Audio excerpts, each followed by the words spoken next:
Hello नमस्कार। मैं दीक्षित गुप्ता स्वागत करता हूं आपका आज के इस वीडियो में, जो कि मैंने बनाया है वीज़ा रिफ्यूज़ल को लेके कि क्यों कनाडा के अंदर जो है वीज़ा रिफ्यूज़ल होता है।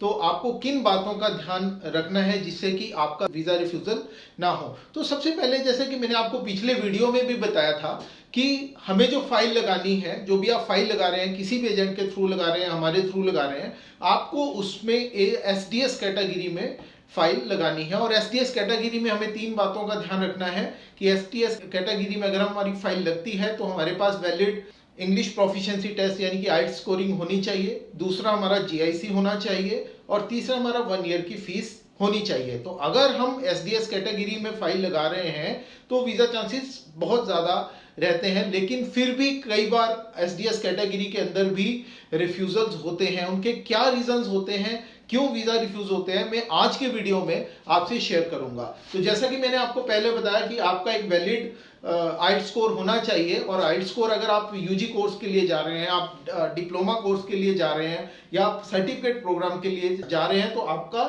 6 with no band less than 6 requirement रहेगी। और अगर आप जा रहे हैं पीजी कोर्स के लिए तो 6.5 की रिक्वायरमेंट रहेगी overall with no band less than 6। और दूसरा पॉइंट जो आपको ध्यान रखना है कि आपके जो परसेंटेज है, अगर आप +2 के बाद जा रहे हैं तो अबव 50% आपका मिनिमम रिक्वायरमेंट जो है 50% है वो आपकी होनी चाहिए। 60% से ज़्यादा होंगे तो आपके लिए वो प्लस पॉइंट रहेगा, आपके लिए बहुत अच्छा रहेगा। अगर आप पीजी डिप्लोमा के लिए जा रहे हैं या मास्टर्स डिग्री के लिए जा रहे हैं तो पीजी डिप्लोमा के लिए आपकी रिक्वायरमेंट 50% से अबव चलेगी। लेकिन अगेन अगर आपका स्कोरिंग अच्छी है तो बहुत अच्छा है। लेकिन मैं आपको बताना चाहूँगा कि मास्टर डिग्री में कुछ यूनिवर्सिटीज़ की रिक्वायरमेंट रहती है वो 65% एबव रहती है। उनकी मिनिमम क्वालिफिकेशन जो है या जो कहेंगे परसेंटेज रिक्वायरमेंट वो 65% रहती है, तो आप वहाँ मास्टर्स के लिए अप्लाई कर सकते हैं। लेकिन as far as PG diploma is concern तो हमारा 55 65 तक हम वी कैन अप्लाई इजीली। उससे ऊपर होगा तो वो आपके लिए प्लस पॉइंट है। जैसा मैं पहले भी कह चुका हूँ कि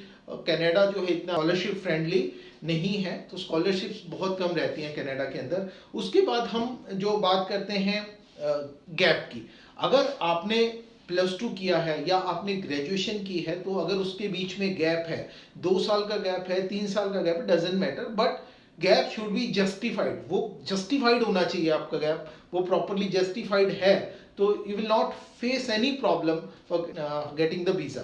तो गैप जस्टिफिकेशन हमें बहुत अच्छे से देनी है। अगर आप जॉब कर रहे हैं तो आपकी सैलरी अकाउंट में आ रही है नहीं आ रही है, ठीक है, तो गैप जस्टिफिकेशन बहुत ज़रूरी है।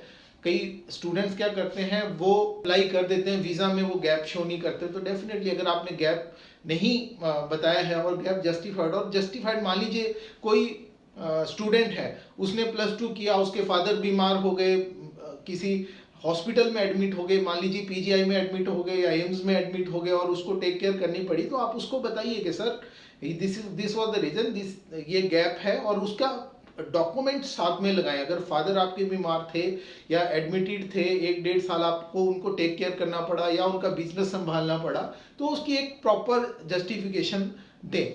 तीसरा पॉइंट जो हमारा आता है वो आता है हमारा कोर्स सिलेक्शन का। मैं बार बार, हमारा जो फोकस रहता है वो कोर्स सिलेक्शन पे रहता है कि जो आपका कोर्स सिलेक्ट आप कर रहे हैं अपनी स्टडीज़ के लिए वो एक जस्टिफाइड होना चाहिए। ये नहीं है कि आप नॉन मेडिकल के स्टूडेंट्स हैं, आप मैनेजमेंट, होटल मैनेजमेंट का कोर्स ले रहे हैं, तो थोड़ा कोर्स आपको सोच समझ के लेना है, ताकि और उस कोर्स की रिलेवेंसी देखनी है कि आपको वीज़ा ऑफिसर ये देखेगा कि हाँ आपने यहाँ किया, ये कोर्स तो इंडिया में भी है, ठीक है, ये कोर्स बाहर क्यों करने। तो कोर्स की रिलेवेंसी आपको दिखानी पड़ेगी और उसको एसओपी में रिफ्लेक्ट करना पड़ेगा वहाँ पे। वो मैं एसओपी का आपको बाद में बताऊंगा। इसके बाद जो है एज बार, कई मैच्योर केसेस, बहुत मैच्योर केसेस हमारे पास आते हैं, 10-10 साल का भी गैप होता है, ठीक है, निकलते हैं, बट उसके लिए आपका अगर प्रॉपरली जस्टिफिकेशन है तो 10-10 साल का जिनका गैप है, जस्टिफाइड गैप है, तो वो भी निकलता है। लेकिन एज बहुत ज़्यादा है और गैप को हम नहीं जस्टिफाई कर रहे हैं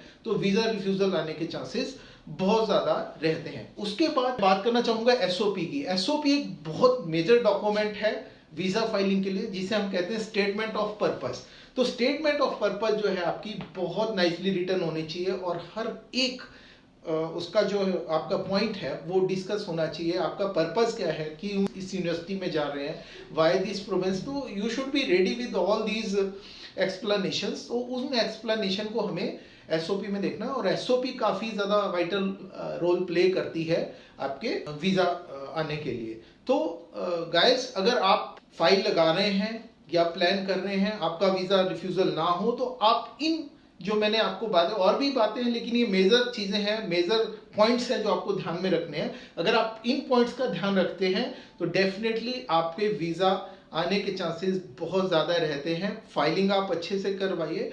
अगर आपको लगता है कि हम आपकी हेल्प कर सकें तो, और हम आपको गाइड कर सकें, तो आप नीचे लिखे नंबर्स पे कांटेक्ट कर सकते हैं। हमें मेल आईडी के माध्यम से या हमें टेलीफोन के माध्यम से आप हमारे चंडीगढ़ ऑफिस विजिट कर सकते हैं। आप हमें मिल सकते हैं, मुझे मिल सकते हैं, हमारी टीम को मिल सकते हैं। और आप अपना अगर करियर प्लान कर रहे हैं कनाडा के अंदर एक वीज़ा के साथ, एक वीज़ा पॉसिबिलिटी के साथ कि वीज़ा आपका आए, तो उसके लिए आप हमें ज़रूर विजिट करें।